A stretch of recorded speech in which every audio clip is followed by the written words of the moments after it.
What's happening, Hardscapers? This is episode 234 of the How to Hardscape podcast, where we talk about how you can start and grow your hardscaping business. And on today's episode is an end-of-year wrap-up where we just bring together a cohesive storyline of our previous guests that we've had on our show this year.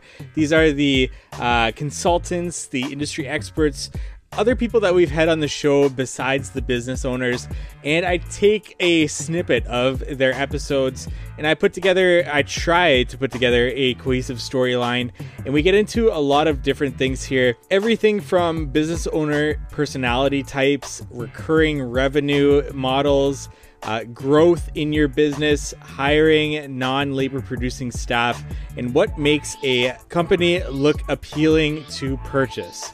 So these are all different themes that came up in conversation in interviews throughout the year. So I take snippets from everybody's interviews and I put them all together, and you'll hear me introduce each of our guests through this, as well as discuss shortly and briefly what each of these snippets is going to be talking about throughout this. So this does take quite a bit to actually put together here. So if you do appreciate this, I would really appreciate a review on Spotify or Apple. Apple, you can give a written review as well there. And we'll be going through a couple of reviews that we've gotten recently on the show at the end of this episode. But before we get into today's episode, I want to say thank you to our sponsor, Cycle CPA. If you're looking for bookkeeping, accounting, CFO services, reach out to Cycle CPA at cyclecpa.com. Let them know How to Hardscape sent you for $200 off their services there, as well as the How to Hardscape headquarters. We got lots of great things coming up for this winter and into the next year for the How to Hardscape headquarters, as well as company-wide chat groups for project specifics. And you can document projects through that chat, and it'll be stored with that project for the future so that you can continuously go back and be able to document certain things on the project, as well as company-wide announcements, HR type of features for employees, for them to sign off on policies, and as well as for them to actually accept certain policies, company-wide announcements, and so on there.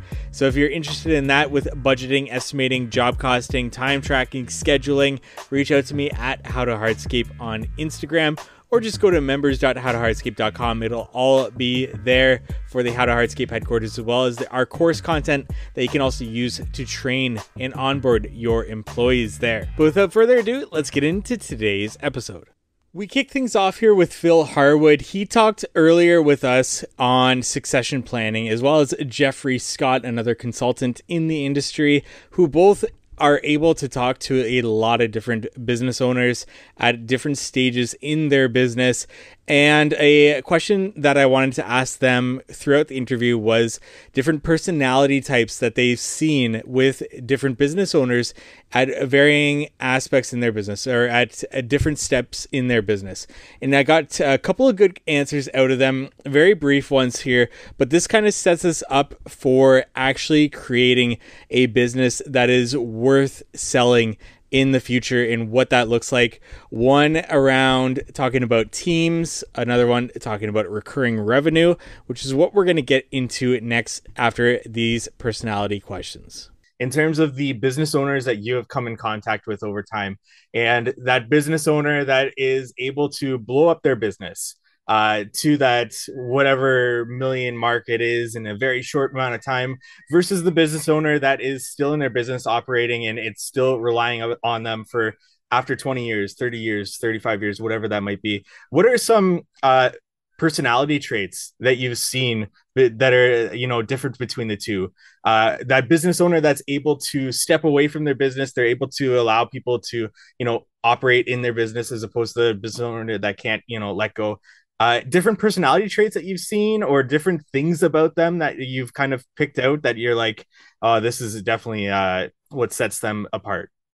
Yeah, the biggest one that stands out is the ability to fail. Is the embracing failure. Because if you can't fail, then you're never going to try things. You're never going to turn things over, or you're going to turn something over and someone's going to mess it up, and then you're just never going to do it again. You're never going to let someone else try. I'm just going to do it. I'm gonna do it myself for the rest of my life because the last time 30 years ago when I let someone else, do this, they didn't do it right. Okay, well, good luck. You could be running that cut off saw the rest of your life there, brother. So being willing to fail. I mean, and there's speakers, there's TED Talks on this, you know, lots of failure. I mean, just look at all the great inventors. How many times they failed before they hit a home run? Any, successful business people, like there's books and books and books. There's, sections of books at the bookstore on business books about very successful people who failed over and over and over again before. Look at Abraham Lincoln, right? There's like posters. He lost this election. He went bankrupt and this happened. And then he lost this and he lost, fail, fail, fail. And then he was president and did the greatest thing in the world, right? So you got to keep trying, but you got to be willing to fail.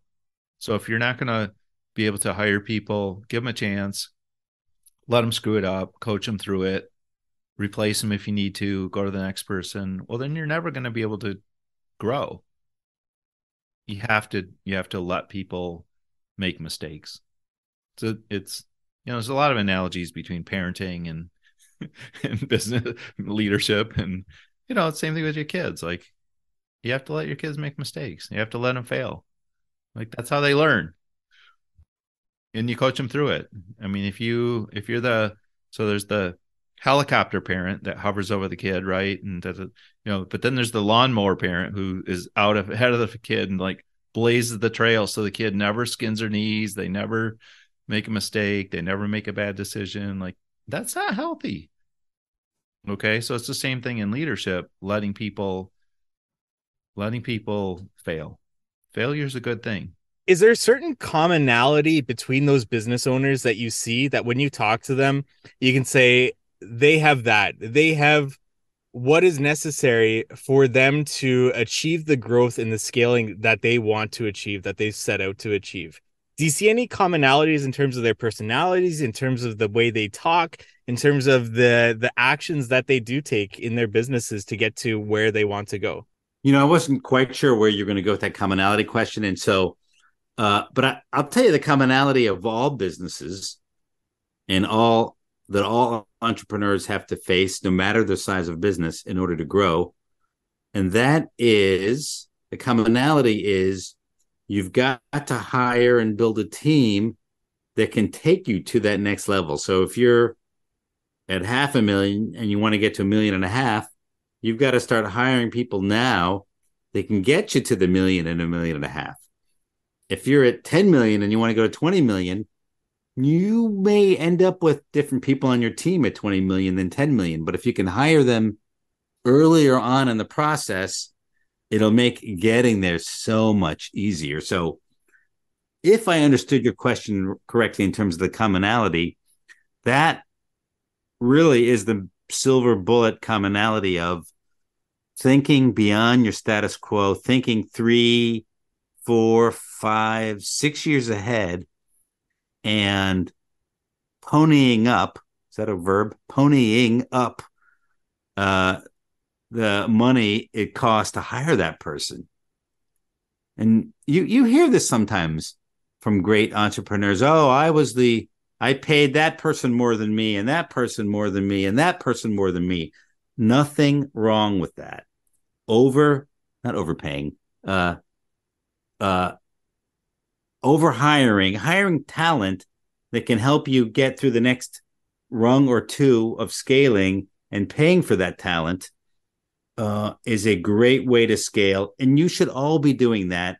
Maybe not to the extreme I just said, but if you only hire for today's position, you're going to continue to struggle. Remember, I said that struggle is optional in growing the business. There's always challenges. Challenges are mandatory. Struggling is optional.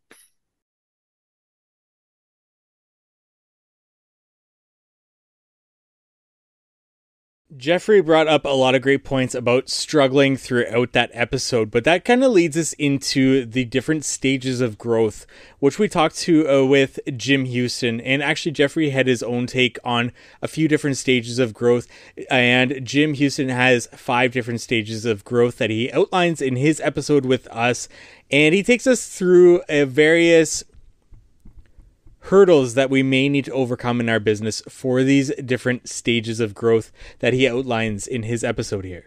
Makes a lot of sense. Are there certain hurdles between those 3 steps, between those 5 different stages that you see are consistent hurdles that people need to get to? For example, if you're in stage 1 and you want to get to the next stage, there's a specific hurdle that you need to overcome, and same thing from 2 to 3 and 3 to 4 and 4 to 5? Yeah, I think it's mostly understanding what the next step is.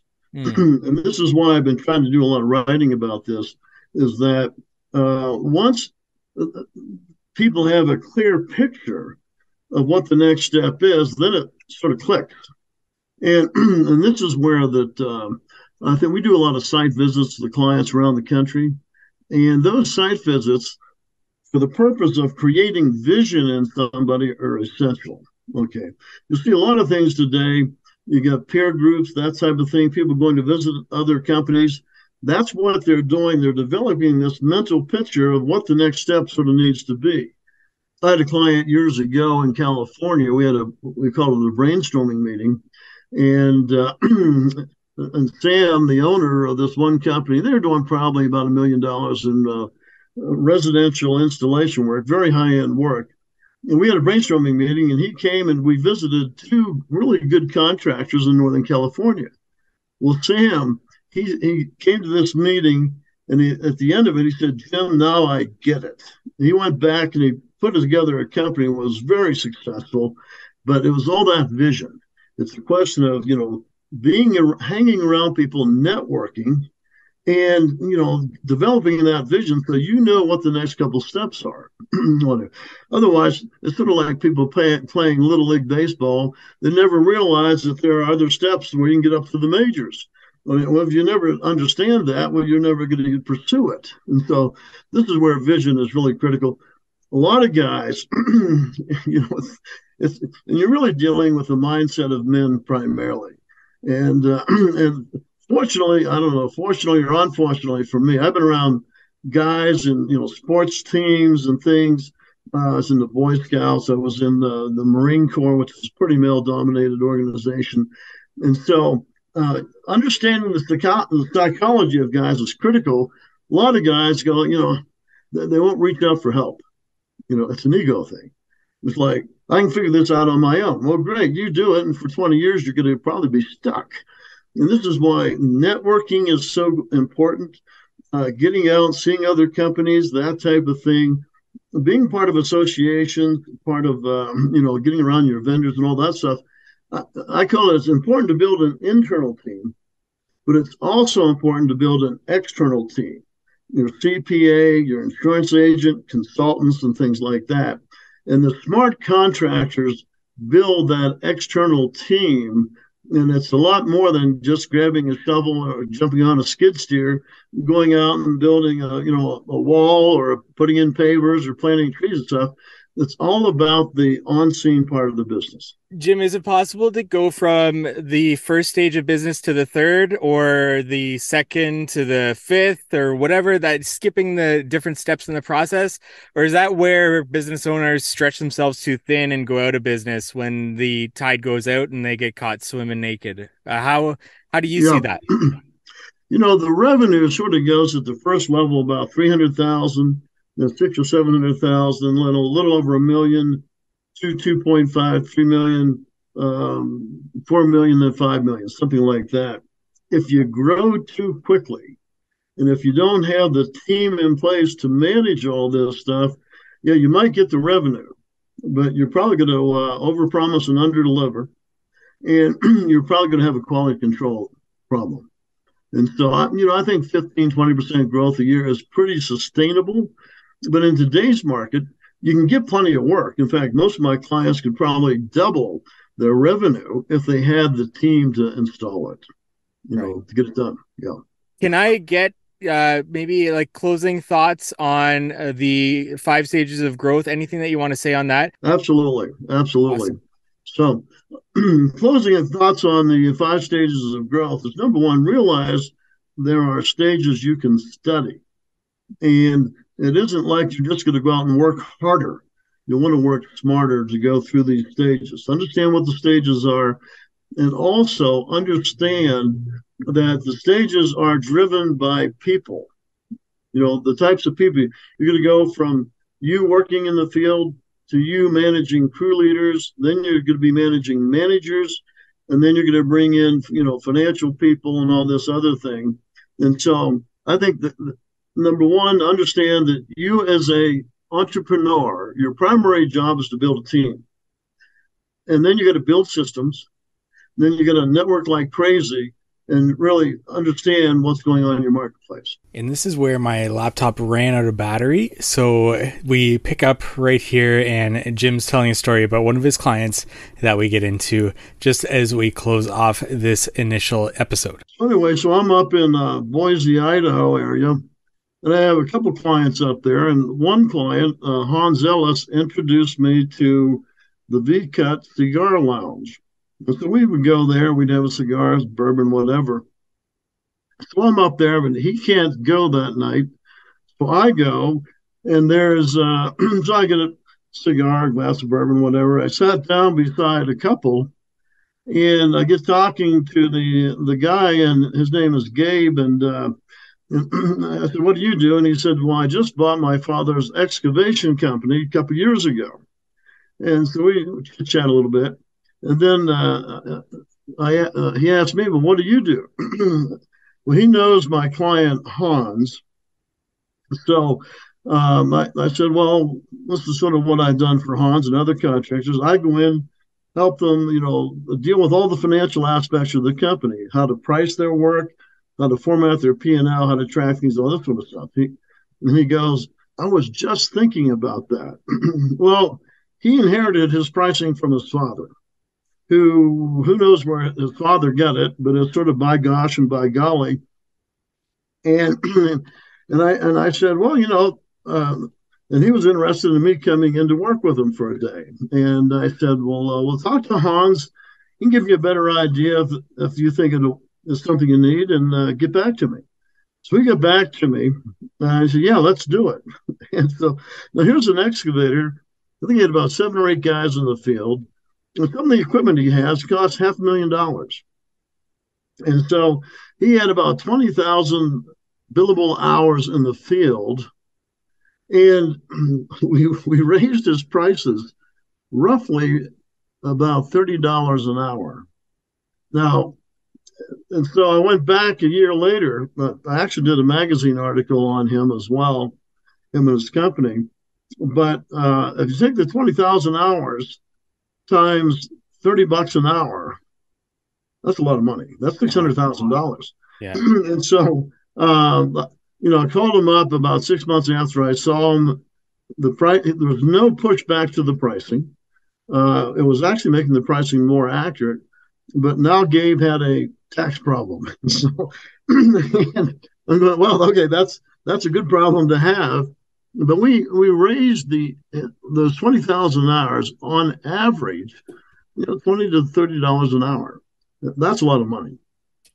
And so this is where so much of what I do is going in and help people, men and women, figure out what is reasonable pricing for their work. So anyway, so that was pretty exciting to see that happen. And I got paid. And the last time I saw him about 4 months ago, we met at the V-Cut Cigar Lounge, and needless to say, Gabe bought all the bourbon and the cigars. Money well invested, I'm sure, for him, right? Absolutely.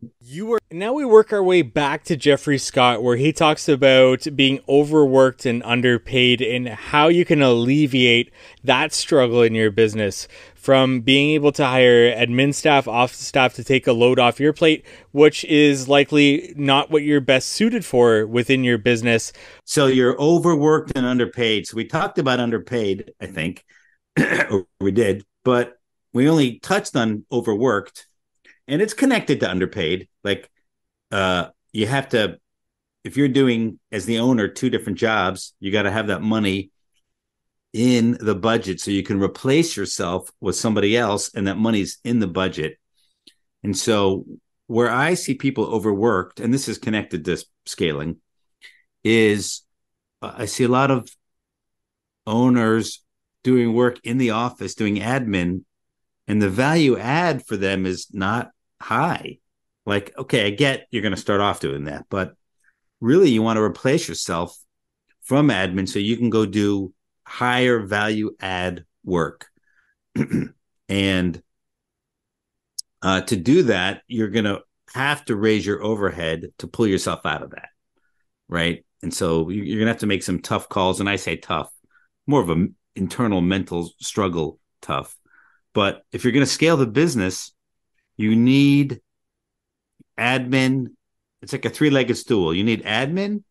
You need, and admin includes finance, right? So finance and admin.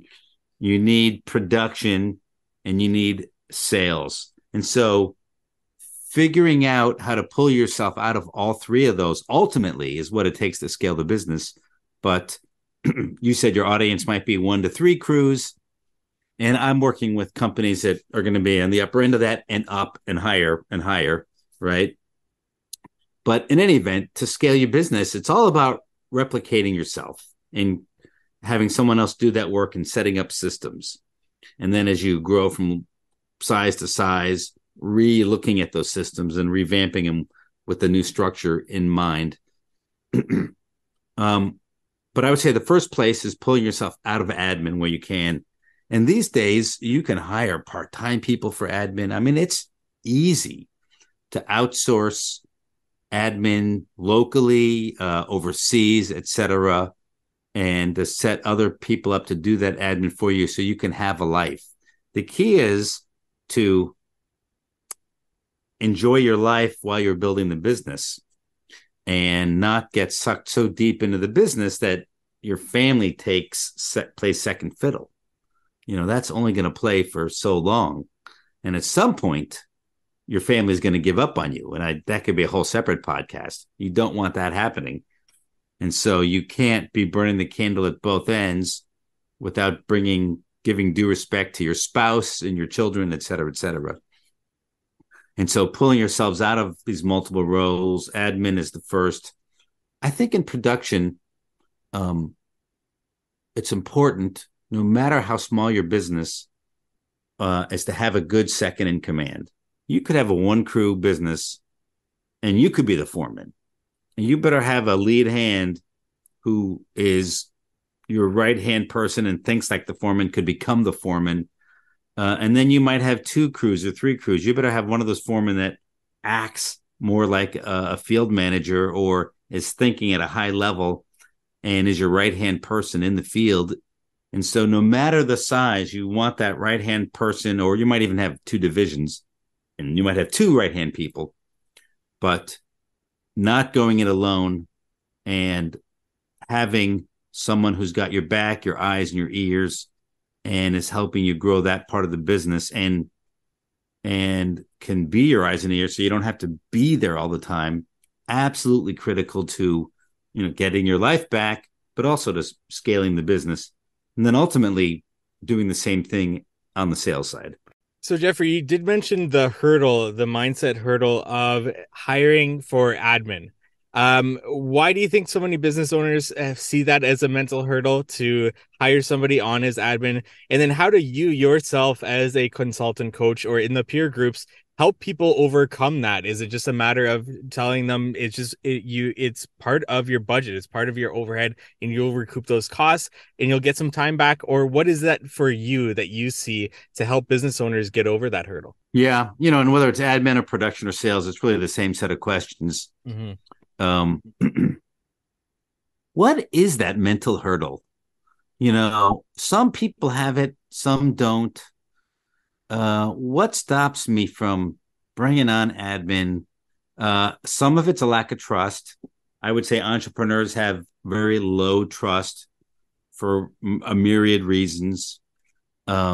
Some is a lack of permission. Oh, I thought I had to be that person who did that. My uncle told me nobody will ever run your business as well as you. Don't trust anybody with your money, right? Somebody took away that permission to do that. And now I'm doing that. I might have a spouse who partially does it and they don't want to let go, right? And so we're in it. We're kind of stuck in it together. I can't afford it. There's no way I can afford it. I can barely pay myself, back to the whole pay issue. So I don't have time. I don't have time to think about it because I'm already wearing 3 or 4 hats. I don't have time to train somebody on one of these hats. So the obstacle comes from many places. Where do you think it comes from? Where do you interact a lot with contractors? For me personally, I know where it comes from, and I wouldn't say it's the lack of trust. I just think especially with something that is mine, am very controlling. So it's very difficult for me to give up that control and give it into the hands of somebody else. That's called lack of trust. Okay. So then it's a lack of trust. It is. But it's also a lack of good systems. If you have a good system, a good software, that helps tremendously. There is one reason to not have trust, a good reason. Small businesses are very easy to steal from. So you need to have good accounting controls in place. But to have those accounting controls, you actually need multiple people. So you have one person, doing AP, payables, and one person doing receivables. And that's hard to do when you're really small. And so finding the right person, but also involving maybe your spouse or your outside accountant to come in and bring some of those accounting controls, the double check, that can help.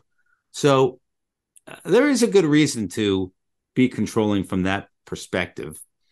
And so, in the peer group, again, we help empower people to work through all these obstacles. I have companies up to $20 million in my peer group. So we help you get through all the ranges of growth.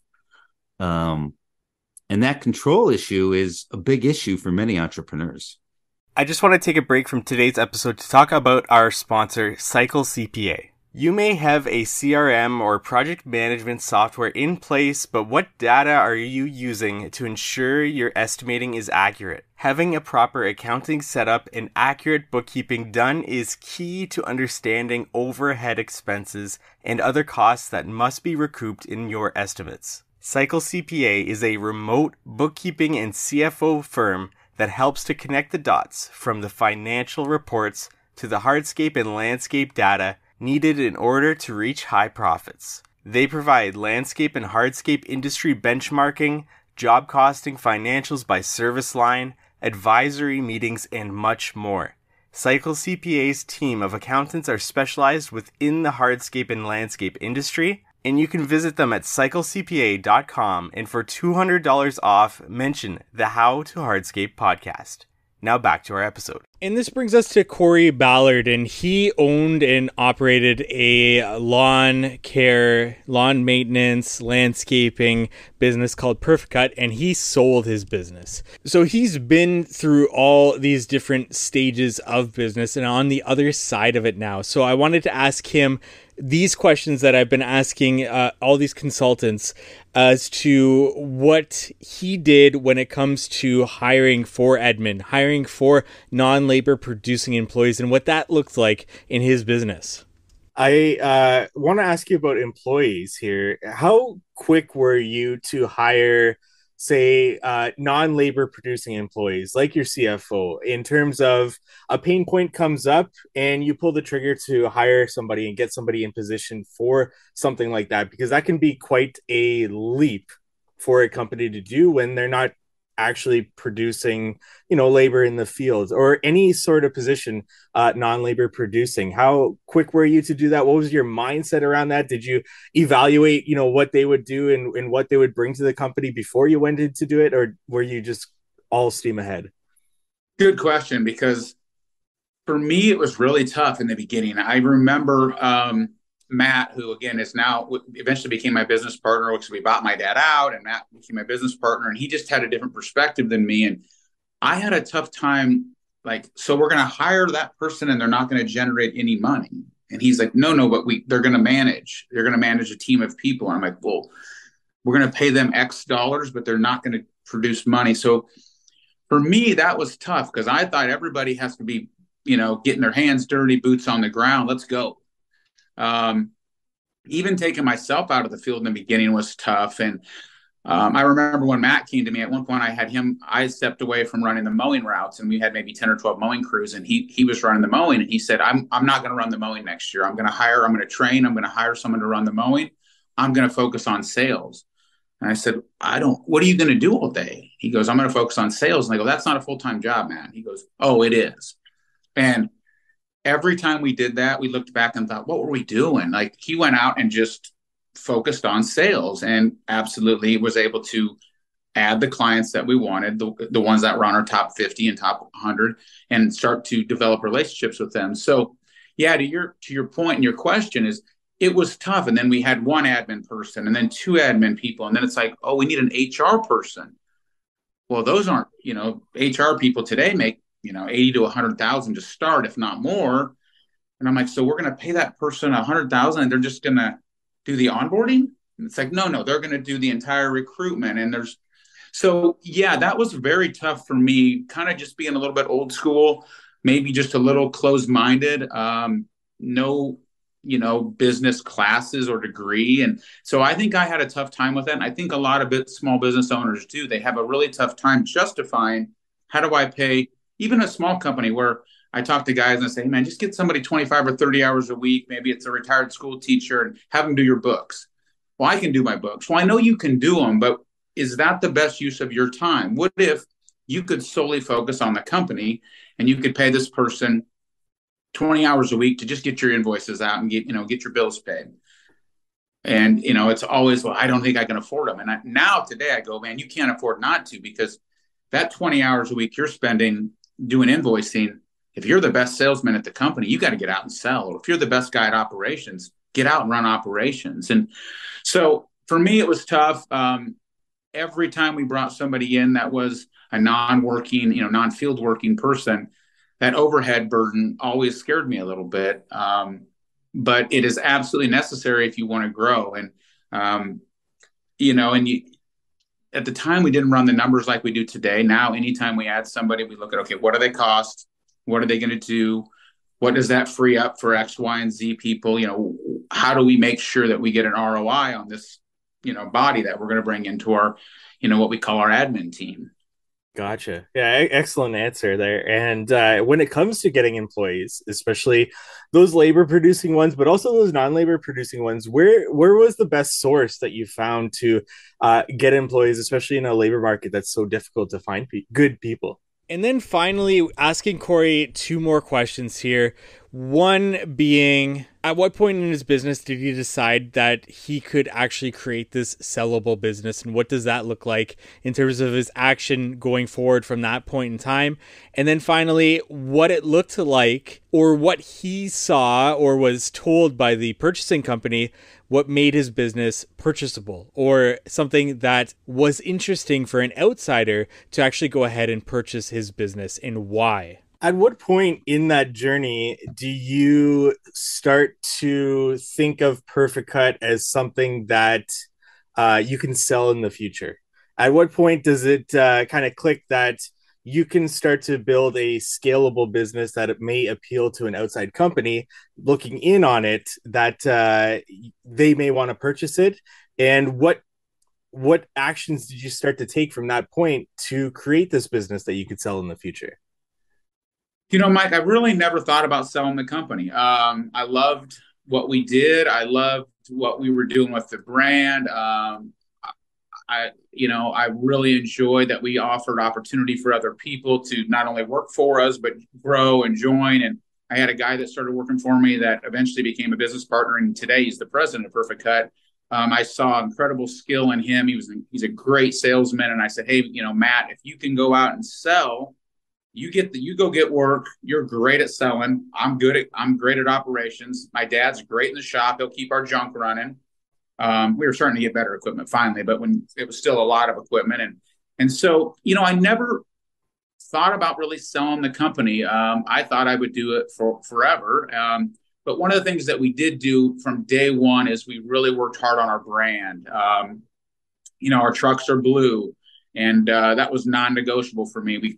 Our trucks were clean, our guys were in uniform. Even when we were very small, we operated like a much bigger company. We always wanted to look bigger. Maybe that was ego and pride, and me trying to prove to all the people that said I couldn't do it.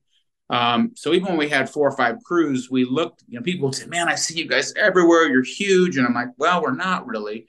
But, if 5 white trucks drive by you, they don't notice. If 2 blue trucks drive by you, they think that you're everywhere. So I knew from the beginning I wanted to create a strong brand. And, and many times actually I thought about changing the name because I felt like Perfect Cut, maybe just pigeonholed us into sounding like we just cut grass, or people even used to joke, oh, do you guys cut hair? It's like, no, we don't cut hair.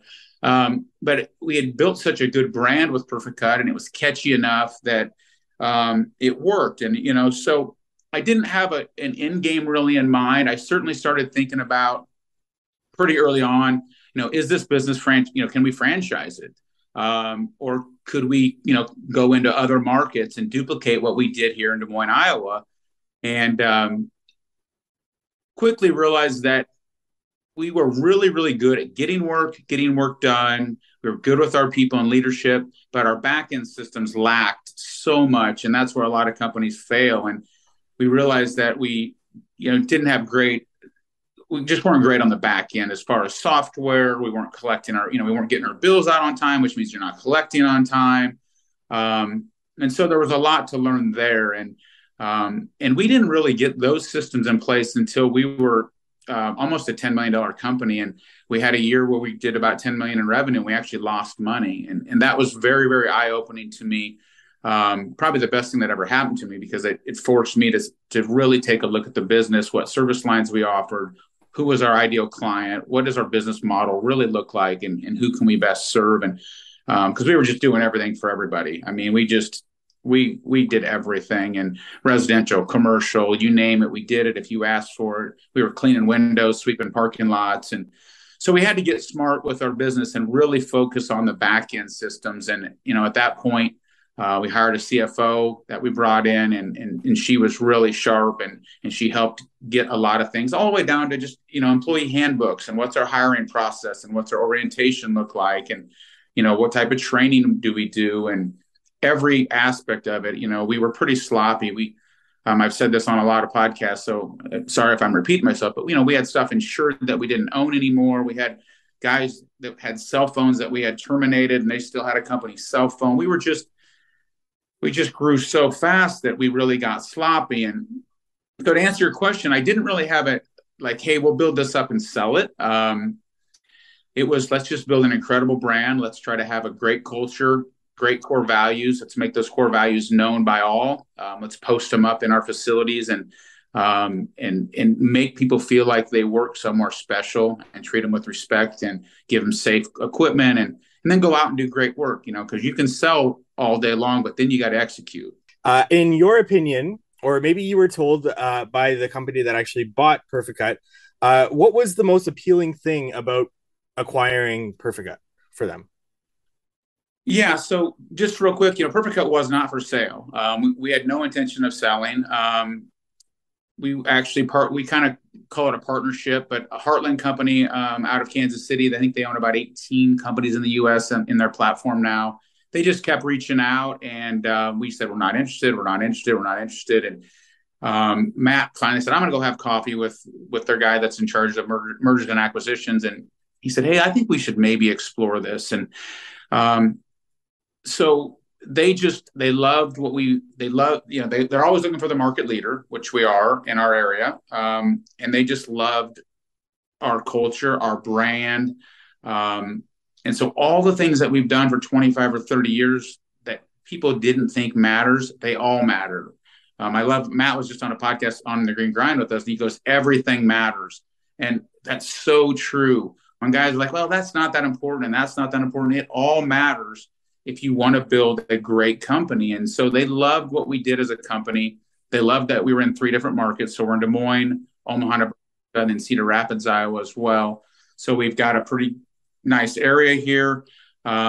We do a lot of maintenance. So companies that are looking to buy like the residual cash flow versus, if you're just a hardscape company and just a landscape company, great business, very profitable if you do it right, but you're only as good as that next install. And so they love our snow and ice management and our maintenance because they want that residual cash flow. And so, for us, it just made sense. It was it was the toughest thing we've ever done. I mean, to sell something that you started from scratch. I'm still involved. I'm still on our strategy team. Nothing changes. So one of the things that we really liked about their platform was, back in the early 2000s, late 90s, there was a lot of mergers and acquisitions. They'd come in to a company like Perfect Cut and a brickman would buy them. And all of a sudden the trucks are tan and the guys are wearing different uniforms and all the policies changed. And it failed miserably. And a lot of companies went back to the original owners. A lot of companies failed. And what I love about their model is they said, we want you to do nothing different. The only difference is they own the stock and I don't, right? So we really wouldn't even have had to tell our employees. Nothing looks different to our clients. Nothing looks different to our employees. But where the real value is, and I talk to guys a lot about this, is having clean books. Our books were clean. We weren't ramrodding personal stuff through. Guys have their boat and their Corvette and they buy a grill and their books are a mess. Our company books were clean. We had a great business model. We have great clients. Everything's in contract, employee handbooks and safety and all the things that really are turnkey. If you're running your own company and you're wearing all the hats and you're not there, there's not much value. And so Matt and I had stepped out of that and we've surrounded ourselves with amazing people that we empower to make decisions daily and run the company. And so, for us, it just made a lot of sense. We'd done this a long time. Financially, we were in a good spot and it took a little risk off the table because both of us were like, we do tree service. We got guys up in boom trucks. And what if somebody were to get killed and they're going to sue me and the Perfect Cut and Ballard Products? And so, for us, it just made a lot of sense. And again, our entire goal from day one is how do we make sure we take care of our people? How do we make sure we take care of our clients? And when they say nothing's going to change, is that true? And so we talked to a lot of other companies that they had bought and they've said, hey, they've done everything that they said they would do. And to this day, we've been 2 years now, almost 18 months since we sold. They've been a great partner. And actually, there's been some benefits as far as, just because of the size, we can buy equipment cheaper, a little bit better healthcare program when you consolidate into thousands of employees. And, but yeah, I don't know if that answers your question. For us, we were never for sale though. It just made a lot of sense. And, I don't regret it, but there's still days I see blue trucks drive by me every day. And I still tell people, I'm like, yeah, they'll say, do you own Perfect Cut? I go, yeah. And then I'm like, no, actually, I don't. I don't own Perfect Cut. And they're like, what? And then I don't want to tell them the whole story. I'm like, but it's been a great partnership, and it's been a great situation for our entire team. Matt Bowman, my business partner, stayed on as president. I'm still on the strategy team, as I mentioned. We're running it just like we were running it before. And that's what they want. I've even said, what do you want us to, guys, what would you like us to change? Or Matt says, what do you want us to change? They say, change nothing. You guys are killing it. So that's what we do. And then finally, we get back to Jeffrey Scott, who talks about what can make a business a little bit more valuable. And something that comes up is recurring revenue, which brings us to our two final guests that we're going to have one back on. Phil talks about recurring revenue, what that looks like, especially since he deals with a lot of succession planning for businesses. And then finally, at the very end, we've got Andrew Veer, who talks about recurring revenue models within hardscape, or at least being able to get the most out of your client by following up with them in the future and showing on your revenue that you have a higher value client that you're able to both sell a project and then come back to them and maybe sell them on another project after you reach out to them, or sell them on some sort of maintenance, but also being picky and choosy on which clients you actually reach out to for this. This is all encompassing in creating a business that is possibly sellable in the future, but at least you are planning to be able to hand off an asset to the next generation, if that's what it looks like for you for your succession plan, or something that you could maybe get a little bit more money out of besides just the assets that you hold on your balance sheet. In the landscape construction industry, where there's no recurring revenue, and it's a lot of assets and depreciating assets that are on balance sheets to be sold to, have you seen in your time businesses that are able to sell for much more than what their assets or their balance sheet would say for them to sell for, based on them finding a way to include some sort of recurring revenue model into their business, or to improve the lifetime value of a client over their period of time, or whatever it might be, having the right systems in place to be able to just hand off to a buyer? Or is a lot of what you've seen more so handing off to the next generation? Or I do think that you mentioned when talking about this bucket of businesses where maybe they just have the right people in place and they're able to more so take a back seat and kind of let the business do more or less what it needs to do on its own. So depending on your business, the person listening, the answer is going to be some combination of what you just said. So really, I mean, it's very specific, right? I'm working with a company right now in Minnesota that is a landscape, hardscape mostly install company. And the owner is old, and his second in command is younger, and they're trying to figure out the succession plan. And of course, the owner wants to, when you get older, you don't want to invest as much into the business, but the company is, I don't know, it's $1 million, $1.5 million. And to transition, they've got to set up the tripod, like I spoke about, with admin, production, and sales. The owner's got to be willing to invest and, maybe get rid of some clients that an employee or two that helped him, what got you here won't get you there. But he loves that employee, but that employee should have gone 5 years ago. And so the owner's got to be willing to make some choices so that he can pull himself out, so that the incoming person can come in and take over and buy the business. And both have to be flexible, the outgoing and the incoming. Now, you asked how the business gets valued.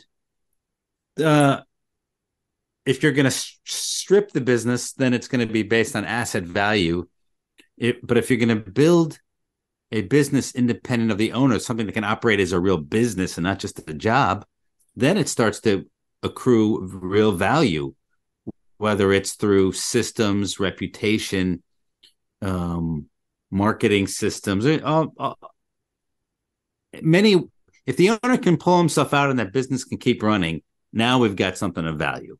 And so ultimately, retiring in place, let me pull myself out slowly, is the similar path to let me make this business more valuable. And it doesn't just require recurring services. We can do that with the hardscape business. We can do that with the landscape business.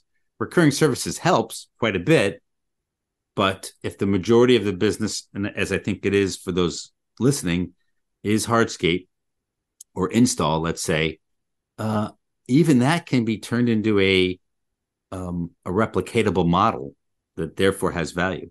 One of the other things that so when you think about these, value builder factors, if someone takes that assessment, they'll see is, just having reoccurring revenue that's kind of on a subscription model.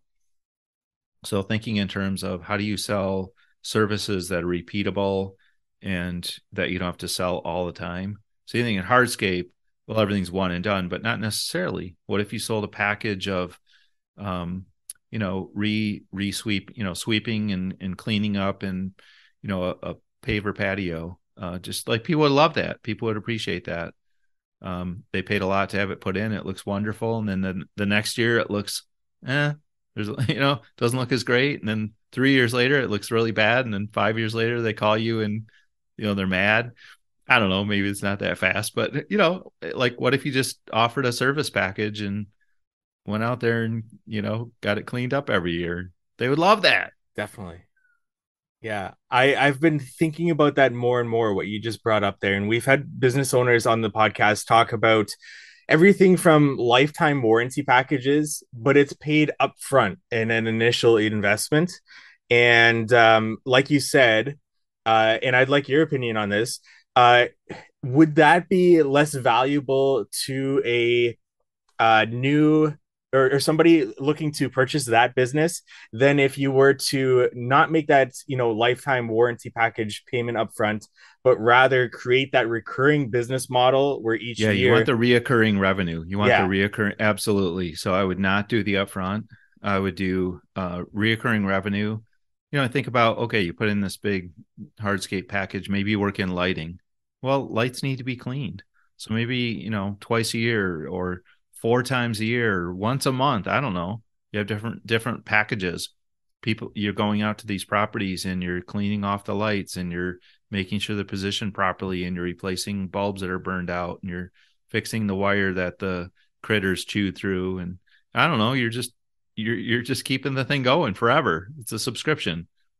Yeah, that's fascinating. And was it like residual income in terms of you are servicing clients and they see on your books that client is a repeating customer, or is that residual income like you sign them up on some sort of recurring revenue plan where they paid you monthly, yearly, whatever that might be, for you to actually maintain that space? Yeah, well, really, for us, the way my system was that we tried to actually, even when we sold the project, we would be selling maintenance. Hey, we will be here to take care of your project for whatever you need. So many times we do a driveway or a patio, and you basically just want to lose that client. Like, you never talk to them again, you never speak to them again, and that's a huge mistake in our industry. We used to sell pavers as being maintenance free, but all pavements need maintenance. It doesn't matter what type of pavement it is. It needs maintaining. Permeable pavements, especially,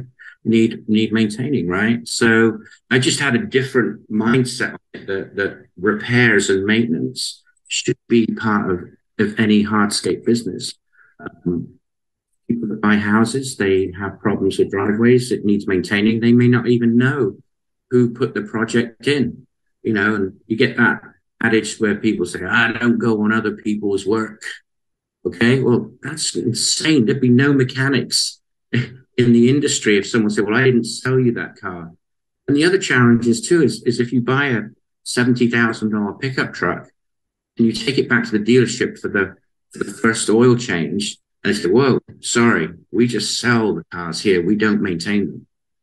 It's insane. Right? So you sell someone a $60,000, $70,000, $80,000 project, but you don't have a maintenance division or a service department to take care of that customer that you should never let go, right? People that spent 80 grand with you should never let them out of your sight.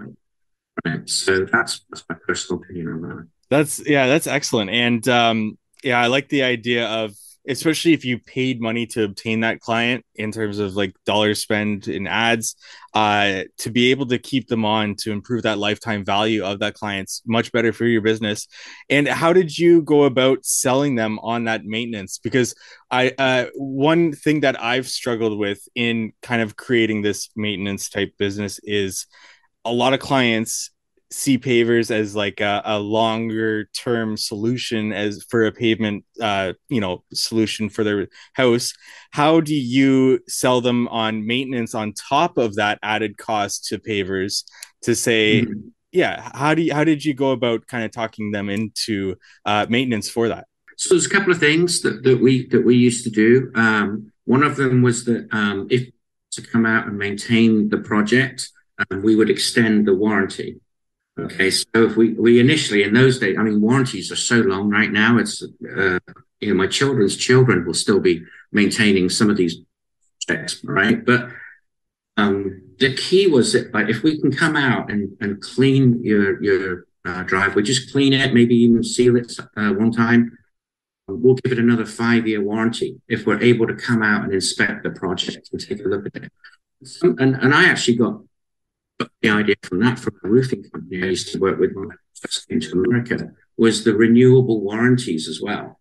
With that, it gets you back in front of the customer. It keeps you in their mind, even when that comes to referrals or my next door neighbor. And oh yeah, call Samington or call Andrew, and get you back in front of your customer, because marketing and getting the initial job, that's where all your investment is, right? And then your return on your investment comes on each subsequent visit. You get to go to someone's house, maybe accessories or paver lights, or even if it's not sealing, right?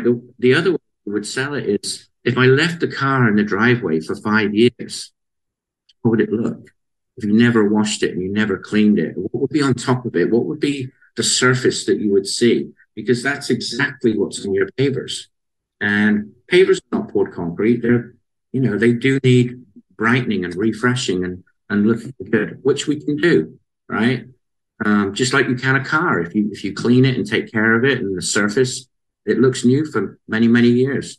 And I think the other thing too is people forget at least a 50-year pavement, right? If you install the pavers with ICPI guidelines, for instance, you're building a 50-year pavement, no problem at all. But contractors basically take a system and then shortcut it. And so every time you take a shortcut, it's like adding water to concrete. You can exponentially weaken it. So, build it right, build a 50-year pavement and keep a customer. That should be the way to do it. So then when you would present a proposal to a potential client, would you include like your base warranty and then include another package where if you paid this much, this would be your extended warranty that you would get based on us maintaining the space? Or how would you go about creating that maintenance inside of that package? Well, in construction, right, we have good clients, and then we have clients that we genuinely, absolutely don't want to see ever again, right? There's got to be 10% of the people where, you pull off the job site and then you're just licking your wounds, thanking whoever that you made it through another project and let's get started on the next one and get that behind you and set fire to the file, right? I agree. There's definitely some people out there that you might not want to do business with in the future. So I leave that choice up to us, right? So, maintaining your sanity in this industry is job one. And we all have problem clients from time to time. And so we didn't put that in. But every job that we did sell, we put as an option, for instance, on the contract, what it would cost to use polymeric sand and what it would cost to additionally seal the project after it's finished, right? Especially with sealer. So that would always be a separate item. Once we've collected the money on the first coat, don't put sealer in there included with the project, because if the weather is bad for the next 3 weeks, that's holding up a big completion check, which you don't want. So what we would do is, when we were finishing, for instance, Mrs. Winkelstein's driveway, and the guys are hosing it off, finishing it. Wow, the color looks great. Well, and then the foreman would say, if you'd like it to look like this, we have a line item that you can okay and send back into the office, and they'll get you on the schedule. You get the job completed and paid first. It's usually a good idea. So sometimes it's at the end of the completion of the project, you would get the first round of maybe a sealing, or maybe they want polymeric sand. But if you don't offer it to people, they won't get it. So, there's no point in keeping stuff like that secret as well. You have to know, again, if you have the world's best mousetrap, but no one knows about it, doesn't make any difference, does it? So, that again, let people know what you have, all of your services at the time. So, it's successful. I like the idea of like the ceiling is kind of just an add-on because you want to get paid for the work that's already done and not run into that weather. In my next question, you kind of went into it. It was, what if you did sign up maintenance with a bad customer that you don't want to see again? Because that's definitely a crucial one there. Was this something that you toyed with implementing a recurring draw on a customer in terms of a monthly price? Or was this something that you just kept them in mind and reached out to them when it was time to reseal, or whether you wanted to see whether they needed resanding or anything like that?